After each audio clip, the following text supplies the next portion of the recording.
Assalamualaikum warahmatullahi wabarakatuh. Perkenalkan nama saya Muhammad Ilham dengan NIM 21338013. Saya akan mempresentasikan hasil ujian tengah semester saya dengan materi hubungan desain, material, dan proses. Untuk yang pertama, saya akan menjelaskan mengenai pengertian desain.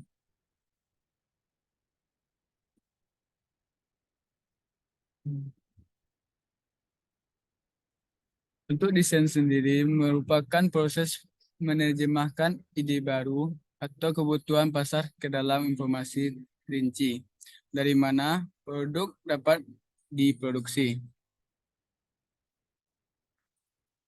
Tentunya yaitu material. Material merupakan zat atau benda yang dari mana sesuatu dapat dibuat, atau barang yang dibutuhkan untuk membuat sesuatu.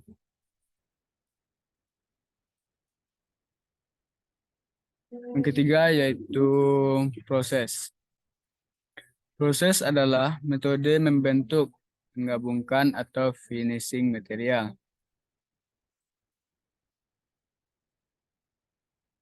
Ke materi selanjutnya masuk ke desain.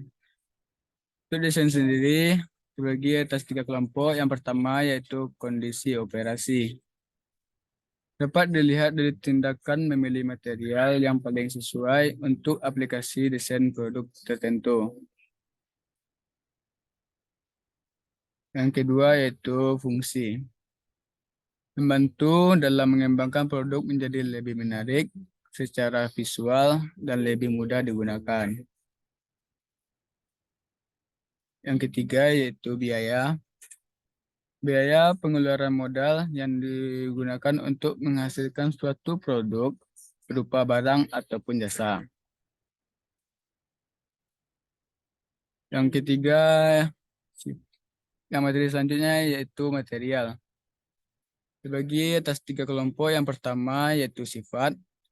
Sifat material berupa temperatur cair, konduktivitas panas, dan panas spesifik. Yang kedua yaitu ketersediaan. Ketersediaan material juga menjadi hal terpenting dalam menciptakan suatu produk. Yang selanjutnya yaitu yang ketiga yaitu biaya. Biaya yang meliputi pembelian bahan baku dan material dihitung dengan analisis harga satuan. Selanjutnya itu proses. Proses adalah metode pembentukan, penggabungan, atau finishing material. Pengecoran pasir, pencetakan injeksi, pengelasan fusi, dan pemolasan elektro adalah semua proses. Pemilihan komponen ditentukan dari bahan yang akan digunakan, ukuran, bentuk, ketepatan yang diperlukan, dan beberapa jumlah yang harus dibuat pada persyaratan desain.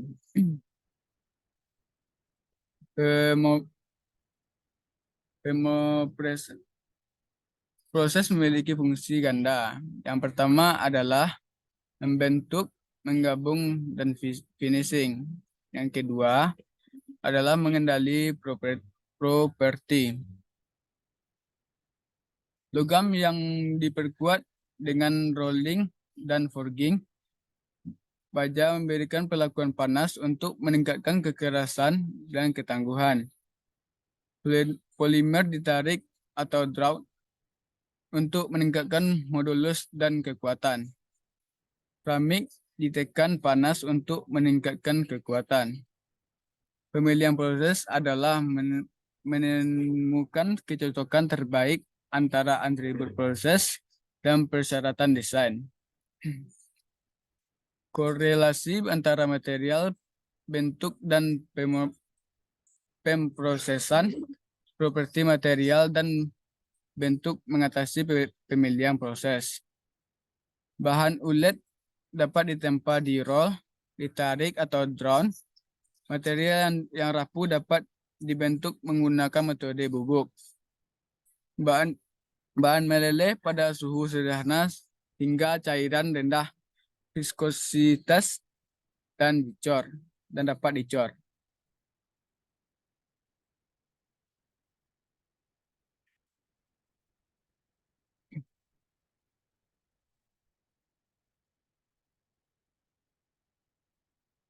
Untuk studi kasus produk yang saya ambil yaitu baja. Dari pengertian baja sendiri, baja adalah paduan logam yang tersusun dari besi sebagai unsur utama dan karbon sebagai unsur penguat. Kandungan baja yang utama adalah besi atau Fe dengan kadar hingga 97% dan karbon atau C dengan kadar 0,2% hingga 2,1%. Serta unsur paduan lainnya yaitu mangan atau Mn, krom atau Cr, vanadium atau V, nikel atau Ni, silikon atau Si, tembaga atau Cu, sulfur atau S, fosfor atau P, dan lainnya dengan jumlah yang dibatasi dan berbeda-beda. Pengaruh utama kandungan karbon di dalam baja adalah kekuatan, kekerasan, sifat mudah dibentuk. Penambahan karbon pada baja dapat meningkatkan kekerasan atau hardness dan kekuatan tariknya atau tensile strength. Namun di sisi lain menjadi getas atau brittle serta menurunkan keuletan atau ductility. Baja menjadi bahan dasar yang dapat vital untuk industri. Semua peralatan berbahan baja, mulai dari peralatan dapur, transportasi, generator, sampai kerangka gedung dan jembatan. Eksploitasi besi baja menduduki peringkat pertama di antara barang tambang dan logam. Dan produknya melingkupi hampir 95% dari produk barang berbahan logam yang dimanfaatkan dalam kehidupan manusia. Yang kedua yaitu unsur-unsur kandungan baja. Selain besi sebagai kandungan baja, terdapat beberapa unsur yang menjadi bahan pembentuk baja, yaitu 1. Karbon atau C. Karbon merupakan unsur terpenting yang dapat meningkatkan kekerasan dan kekuatan baja. Kandungan karbon di dalam baja sekitar 0,1% hingga 2,1%. Sedangkan unsur lainnya dibatasi sesuai dengan kegunaan baja. Unsur paduan yang bercampur di dalam lapisan baja adalah untuk membuat baja bereaksi terhadap pengejaan panas dan menghasilkan sifat-sifat yang khusus. Karbon dalam baja dapat meningkatkan kekuatan, kekerasan, tetapi jika berlebihan akan menurunkan ketangguhan. Yang kedua yaitu mangan atau Mn. Mangan sendiri merupakan baja yang mengandung mangan karena sangat dibutuhkan dalam proses pembuatan baja. Kandungan mangan kurang lebih 0,6% tidak mempengaruhi sifat baja. Dengan kata lain, mangan tidak memberikan pengaruh besar pada struktur baja dalam jumlah yang rendah. Penambahan unsur mangan dalam baja dapat menaikkan kekuatan tarik tanpa mengurangi atau sedikit mengurangi renggangan, sehingga baja dengan penambahan mangan memiliki sifat kekuatan dan ulet. Yang selanjutnya yaitu silikon atau Si. Silikon merupakan unsur paduan yang ada pada setiap baja dengan kandungan lebih dari 0,4% yang mempunyai pengaruh untuk menaikkan tegangan tarik dan menurunkan laju pendinginan kritis. Untuk silikon dapat untuk silikon dalam baja dapat meningkatkan kekuatan kekerasan kelayak ke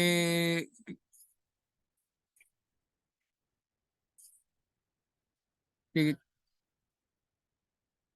kekenyalan, ketahanan aus, dan ketahanan terhadap panas dan karat. Unsur silikon menyebabkan sementit tidak stabil, sehingga memisahkan dan membentuk grafit. Unsur silikon juga merupakan bentuk ferit, tetapi bukan membentuk karbida. Silikon juga cenderung membentuk partikel oksida sehingga memperbanyak pengantian kristal atau mengurangi pertumbuhan akibat struktur butir semakin halus. Selanjutnya yaitu nikel. Nikel mempunyai pengaruh yang sama seperti mangan, yaitu memperbaiki kekuatan tarik dan menaikkan sifat ulet terhadap panas. Jika pada baja paduan terdapat unsur nikel sekitar 25%, maka baja dapat tahan terhadap korosi. Unsur nikel yang bertindak sebagai tahan karat atau korosi. Disebabkan nikel bertindak sebagai lapisan penghalang yang melindungi permukaan baja. Selanjutnya kromium atau Cr. Sifat unsur kromium dapat menurunkan laju pendinginan kritis atau kromium sejumlah 1,5%, cukup meningkatkan kekerasan dalam minyak. Penambahan kromium pada baja menghasilkan struktur yang lebih halus dan membuat sifat baja dikeraskan lebih baik karena kromium dan karbon dapat membentuk karbida. Kromium dapat menambahkan kekuatan tarik dan keplastisan serta berguna juga dalam membentuk lapisan pasif untuk melindungi baja dari korosi serta tahan terhadap suhu tinggi.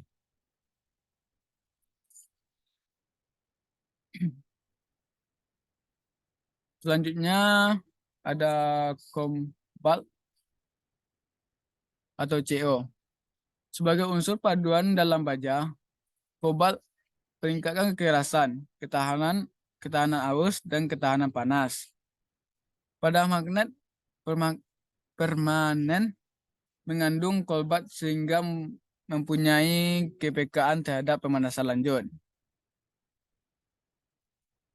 Selanjutnya ada molybdium. Kebanyakan dipadu dengan baja dalam ikatan dengan CO, Ni, dan V dapat meningkatkan kekuatan tarik. Batas rentang kemampuan temper menyeluruh. Ketahanan panas, batas kelelehan menurunkan kerapuhan. Terus selanjutnya ada vanadium. Vanadium mempunyai pengaruh seperti MO dalam baja. Dapat meningkatkan keuletan, batas rentan keuletan, kekuatan panas, dan ketahanan leleh. Unsur V dalam baja mempunyai keistimewaan, yaitu dapat menurunkan kepekaan terhadap sengatan panas yang melewati batas pada perlakuan panas. Terus selanjutnya ada aluminium atau AI. Memiliki kekuatan yang sama seperti baja dalam mempertahankan hingga suhu 400 derajat. Sehingga banyak dipakai sebagai bahan kawat las. Paduan antara baja karbon dengan titanium akan mempunyai sifat kekerasan yang tinggi. Baja titan yang banyak diminati sebagai bahan dalam industri. Kendaraan elemen-elemen yang membutuhkan kekuatan tinggi dan ringan. Terus selanjutnya ada titanium. unsur AI terkandung dalam sejumlah yang terkecil pada baja. Tujuannya yaitu sama dengan SI untuk memberikan keuletan dan kemampuan diperkakas serta meningkatkan daya tahan terhadap korosi.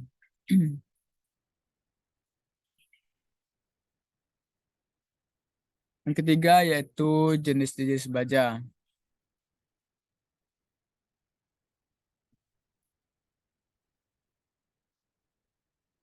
Baja karbon adalah paduan antara besi dan karbon dengan sedikit Si, Mn, P, S, dan Cu.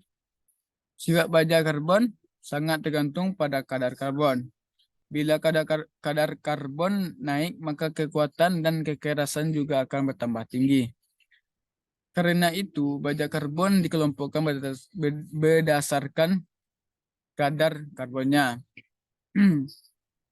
Berdasarkan komposisi kandungan karbon, baja karbon dibagi menjadi beberapa jenis, yaitu yang pertama, baja karbon rendah. Baja karbon rendah memiliki kandungan karbon di bawah 0,3%. Baja karbon rendah sering disebut dengan baja ringan atau mild steel atau baja perkakas.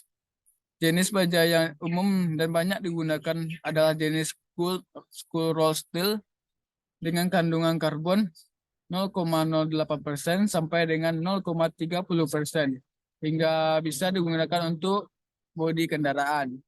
Baja karbon yang kedua itu baja karbon sedang.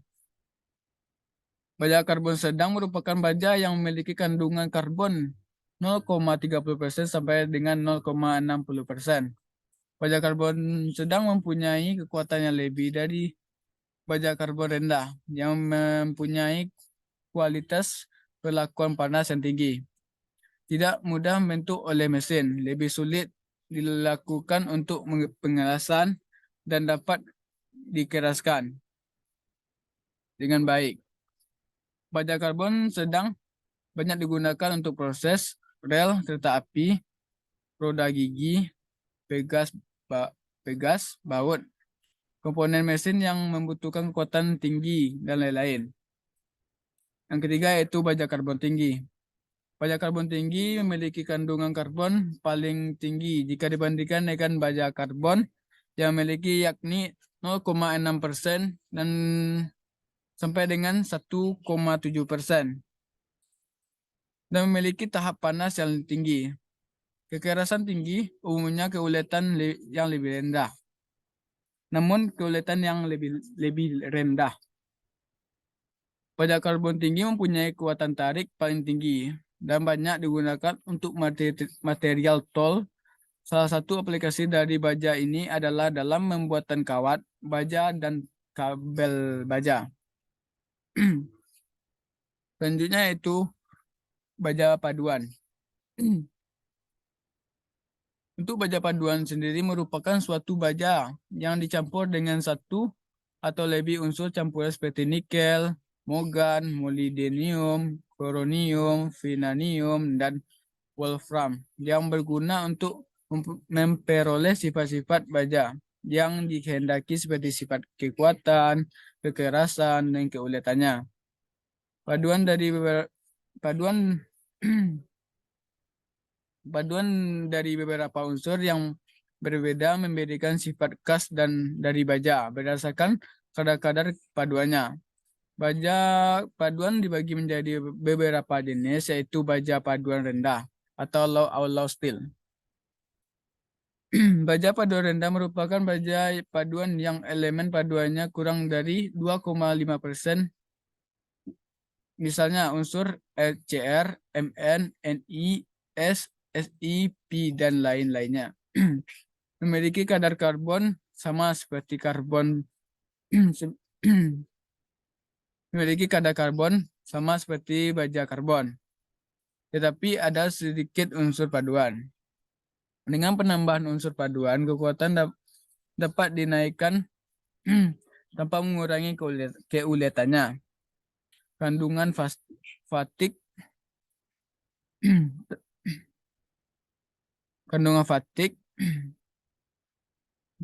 daya tahan terhadap korupsi, aus dan panas. Aplikasinya banyak digunakan pada kapal, jembatan, roda kereta api, ketel uap, tangki gas, pipa gas dan sebagainya. Yang kedua yaitu baja paduan menengah atau medium alloy steel. Baja paduan menengah merupakan baja paduan yang elemen paduannya 2,5% sampai dengan 10% WT. Misalnya unsur CR, MN, S, SI, P, dan lain-lainnya. Yang ketiga yaitu baja paduan tinggi, Higg alloy steel. Baja paduan tinggi merupakan baja paduan yang elemen paduannya lebih dari 10% WT. Misalnya unsur CR, MN, SI, S, dan P, dan lain-lain. Contohnya baja tahan karat, baja perkakas, dan baja mangan. Aplikasinya digunakan pada bearing, bejana tekan, baja pegas, cutting tool, fork, rel kereta api, dan lain sebagainya. Yang ketiga, yang selanjutnya itu baja khusus. Baja khusus mempunyai unsur-unsur paduan yang tinggi karena pakaian yang khusus. Baja khusus yaitu baja yang tahan karat, baja yang tahan panas, baja perkakas. Unsur-unsur utama dari baja tahan karat adalah krom sebagai unsur terpenting untuk memperoleh sifat tahan terhadap korupsi. Bahan baja perkakas adalah baja yang dibuat untuk berukuran besar tetapi memegang peranan dalam industri-industri. Unsur-unsur paduan dalam karbitnya diperlukan untuk memperoleh sifat-sifat tersebut dan kuat pada temperatur tinggi. Untuk selanjutnya, fase pembentukan baja.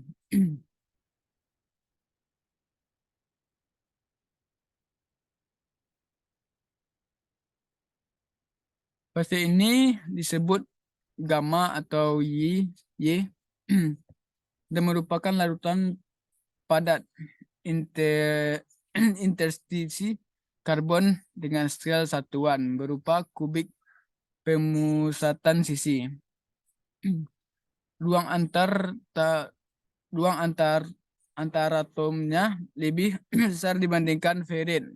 Dan fasa ini stabil dan pada temperatur tinggi, yaitu antara 912 Celcius pada besi murni. Kadar karbon maksimum gamma sebesar 2,14% pada temperatur 1147 Celcius. Pada temperatur stabil, austenit bersifat lunak sehingga mudah dibentuk. Austenit merupakan fasa terpenting sebagai dasar menentukan fasa-fasa lainnya. Dalam proses perlakuan panas termasuk perlakuan panas pada permukaan bajanya. Yaitu selanjutnya ferrit atau A.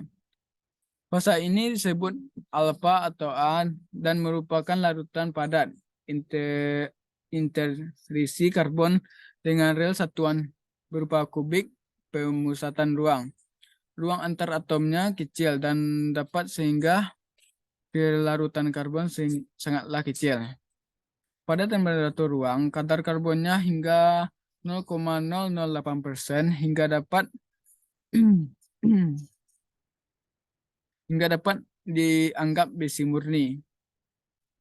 Kadar maksimum karbon sebesar 0,2% pada temperatur 727%.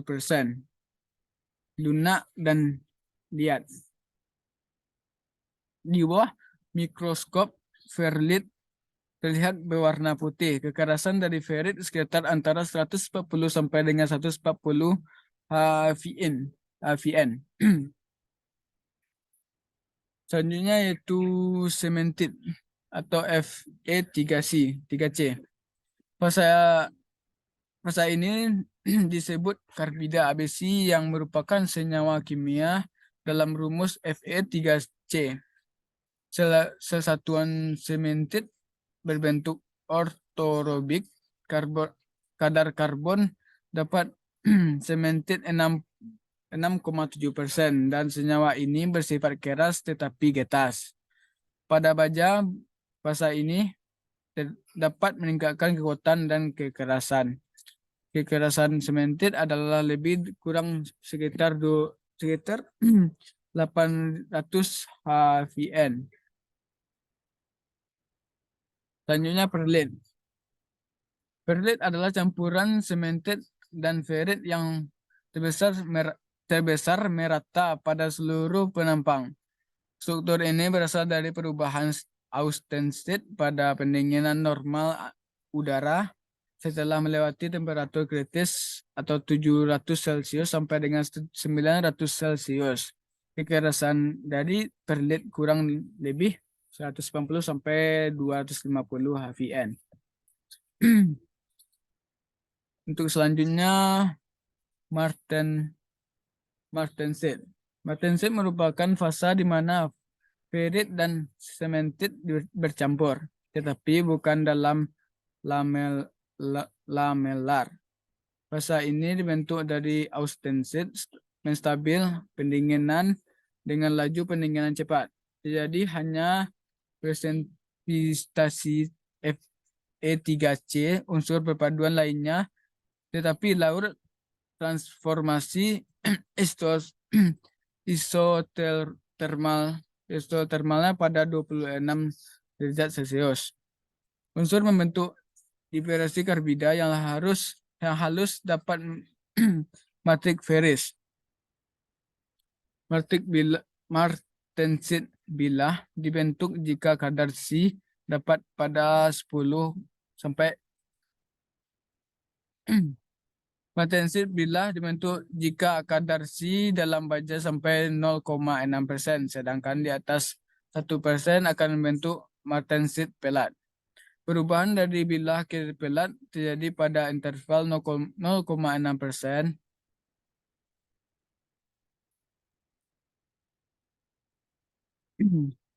kurang C kurang dari 1,08%. Kekerasan dari martensit lebih dari 500 HVN. Selanjutnya itu bainitin, merupakan fasa terjadi akibat transformasi pendinginan yang sangat cepat, di mana semua unsur paduan masih larut dalam keadaan padat dan atom karbon tidak sempat berdifusi keluar. Pada proses pembentukan bainit austenit dibiarkan bertransformasi secara isotermal menjadi ferit dan karbida di atas temperatur MS atau temperatur permulaan reaksi martensit. Untuk ini diperlukan celup pada air garam untuk mencegah pembentukannya. Perlit pada temperatur yang lebih tinggi sehingga akan membentuk sifat bainit yang kuat dan tangguh. Kekerasan bayonet kurang lebih sekitar antara 300 sampai 400 HVN. Mungkin itu yang dapat saya sampaikan. Kalau ada kesalahan atau kekurangan, saya mohon maaf. Saya akhiri dengan Assalamualaikum warahmatullahi wabarakatuh.